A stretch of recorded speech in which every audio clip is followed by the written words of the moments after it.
So, ladies and gentlemen, let me just remind you a couple different ways that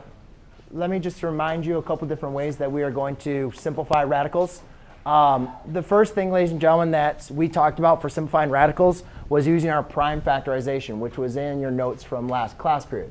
So when we're talking about prime factorization, basically what we want to do is rewrite 50 as a product of its primes. So the way that we could do that was, one, we noticed that 50 is divisible by 5. So I can rewrite that, break that down into 5 times 10. And then I can rewrite 10 as 5 times 2. So again, my whole object is writing the square root of 50 as a product of its primes. So that'd be square root of 5 times 5 times 2.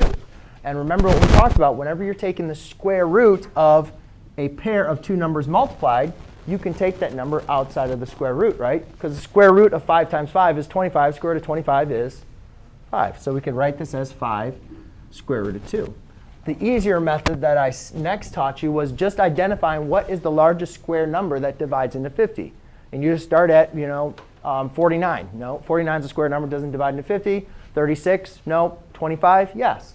So you could just rewrite this as 25 times 2. And obviously, we know that the square root of 25 is 5. We don't know the square root of 2. OK? So if you can identify your square numbers and determine which one goes in, you can obviously see this is much quicker.